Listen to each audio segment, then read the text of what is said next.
கர்த்தர் உண்டதாக தேவதோசனம் லூக்கா 12ஆம் அதிகாரம் 34ஆம் வசனம். உங்கள் பொக்கிஷம் எங்கே இருக்கிறதோ அங்கே உங்கள் இருதயமும் இருக்கும்.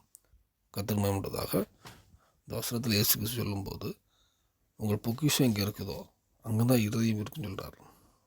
நம்முடைய பொக்கிஷம் ஒவ்வொருத்துக்கும் ஒவ்வொரு பொக்கிஷம். சிலவங்களுக்கு பொருளாதாரமாக இருக்கலாம், நகை, பணம், வீடு, காரியங்கள். சிலவங்களுக்கு சொந்த பிள்ளைகள், சிலவங்களுக்கு சில பதவி, எல்லா விஷயமும் எது அவங்களுக்கு பொக்கிஷமாக தோணுதோ, எந்த காரியம் பொக்கிஷமாக தோணுதோ அதுங்க தான் அவங்க இருதயம் இருக்கும்.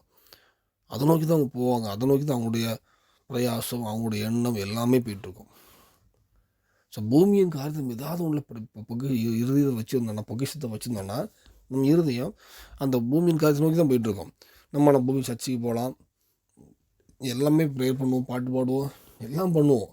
ஆனால் பொக்கிஷம் இருதயம் எங்கே போயிட்டுருக்கோம்? பொக்கிஷத்தை நோக்கி போயிட்டுருக்கோம். பொக்கிஷம் உலகத்தில் இருக்கும். அப்படி இருக்குமானால் இந்த ஒரு விஷயம் நம்மளாம் நிதானித்து பார்ப்போம். எனக்கு கர்த்தர் விரும்புகிறது, இயேசு கிறிஸ்து பூமிக்கு வந்ததே நம்மளோட இருதயம் பொக்கிஷம் பூமியில் இருக்கணும், நீ அதை நோக்கி போகணும், அதுக்காக வரல. நம்மளோட பொக்கிஷம் பரலோகத்தில் இருக்கணும். இந்த பூமியில் இருக்கிற காலங்கள் சாட்சியாக வாழ்ந்துட்டு நித்திய காலமாக பரலோக ராஜ்யத்துக்கு போகணும். அதுக்காகவே கர்த்தர் வந்தார். இந்த வேளையில் நம்ம ஒரு விஷயம் நம்ம நிதானித்து பார்ப்போம்.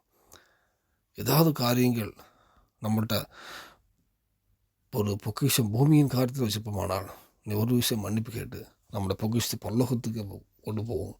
பரலோக காரியங்கள் நம்ம பொக்கிஷமாக மாறட்டும். நம்ம இறுதியும் பரலோகத்தை போட்டு நம்முடைய எண்ணம் செயல் எல்லாமே பரலோகத்துக்காக போட்டு இந்த பூமியில் வாழ்கிற நாட்கள் எவ்வளோ நாட்கள்னு தெரியாது. அந்த நாட்களில் சாட்சியுள்ள வாழ்க்கையை கற்றுக் கொடுப்பார். வாழ்வோம், பரலோகத்துக்கும் ஆயத்தமாகும். ஏன்னா பொக்கிஷம் அங்கே இருக்குது. பரலோகத்துக்கும் ஆயத்தமாகவும் பரலோகத்தையும் நித்திய காலமாக ஆராதிப்போம். அநேக ஜனங்களையும் கொண்டு சேர்ப்போம். அதுக்கு அர்ப்பணிப்போம். தேவன் கிருபை செய்வாராக. ஆமென்.